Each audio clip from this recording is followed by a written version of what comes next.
Hello everybody, JD here from Tactile Game. Alright, well, here we are in Farming Simulator 22. We're going to do a little role play, let's play, let's just have fun type of map here on Western Wilds. Came up with a little bit of a backstory to just kind of give some meaning to what we're doing out here and just kind of give it an idea. This is my first attempt at this. I am not a professional by any way, shape, or form. As you, in case you checked out my intro video, which isn't that great, I am going to have to look at getting into some new equipment for audio and stuff like that. But that was an afterthought. So without further ado, let's get started. I'll give you a little bit of a backstory of why we're here. Well, about a year ago, I was sitting at home when I got a call from a lawyer. He informed me that my grandfather's best friend of 60 plus years had passed on. He had no children of his own, he had no family, and he had left me his farm and 3 plots of land. Well, I was kind of taken back by this, as I had not seen, talked to, or really heard from this man in at least the last 30 plus years. All I really remember is I called him Uncle Mike. Now, from what I can remember about Mike, he was my grandfather's best friend. He had a farm a few miles up the road. He had land, huge machinery. Well, at least to me. Come on, I was just a kid. He had horses, cows, sheep, and a giant red barn that I used to love to explore and play in. Now, I remember him and my grandfather always tinkering with something. Cars, trucks, tractors, equipment, you know, telling jokes, fixing things, fishing. You know, the guys, they really tried to include me. I know I was a lot younger, but I don't know, they sure tried to keep my attention. But some of the things that I remember the most are my grandfather and Mike's stories about gold mining, treasure hunting. I guess this area used to have a gold mine somewhere, and guys were always ripping off nuggets from somebody's claim, and you know, sometimes there was just gold laying around.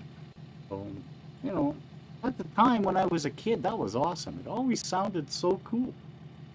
You know, I guess that kind of piqued my interest in the old treasure hunting stories, folklore, Indiana Jones, stuff like that. You know, but hey, I was young. At that time, it seemed real. Well, other things I remember is them fixing all the equipment, working with the equipment, taking me for track drives, stuff like that. And I guess that kind of made an impression on me too. It's probably where I got my passion for all kinds of motorsports that I've done in my life. I've also done some hunting, some fishing, you know, but let's be honest, my work was more important. I don't know why, but I fixed trucks, did old trucks, did car shows, racing, you know, but I mainly worked. So here I am, I'm semi-retired. And I get this phone call. Well, I'm semi-retired, living on a acreage of my own, do some side mowing for the county and stuff, have my own tractor for cleaning brushes and stuff like that. And I just work part-time for the county. The rest of the time I'm tinkering in the garage or, you know, just out gallivanting. You know, I'm still sitting here wondering what the hell I'm doing. So during this phone call with this lawyer, I asked for some pictures, let me know what had to be done, if there was any back taxes or any kind of outstanding loans or anything. Just whatever I had to do to make this property mine. Well, I waited a couple of weeks, and I got an email and a package in the mail. Well, in this package, I got probably half a dozen pictures. I got some documents I had to sign and bring back to the lawyer because, can't just sign them and mail them back anymore. I got to go in person. But at least this way I got to look over what I had to do. So I set the time up with my lawyer, and went in, took care of business, paid some back taxes. Sorry, I'm having trouble speaking here. Just kind of emotional at the moment. Next thing you know, the land is mine. Now, I've got this land that is quite the trip away, and I don't really know what to do with it. Should I just sell it? Well, there's not many people out there anymore. There's my grandparents' old farm is still there, but everything, from what I understand, everybody's moved to the city and drives out there for work at the different factories that are running around here. Not much out there left anymore. The grain mill, there's a dealership, there's a sawmill, of course. It's not like there's nothing out there, but it's not exactly a bustling city.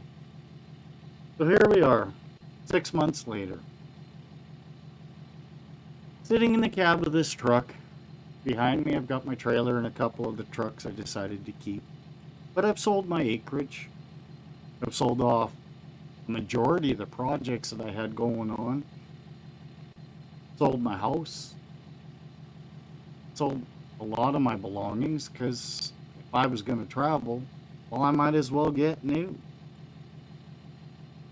Well, luckily, the dealership made a deal with me that I could truck down some of my equipment that I'm keeping and have it sit there until I get here. So I sent my camper, I sent my tractor, and I sent another truck that didn't fit on the trailer. Hey, I'm an old Ford guy, but I'll tell you, I sure love these Dodge Cummins trucks. So here I am, sitting outside of this new place, wondering what I'm going to do. I don't know. I'm scared to drive in, actually, because we know the pictures are never as bad as it's. So I guess really all I can do is put this truck in gear, drive in the yard, see what I've got to work with. Have I made a mistake this late in my life? I don't have a clue.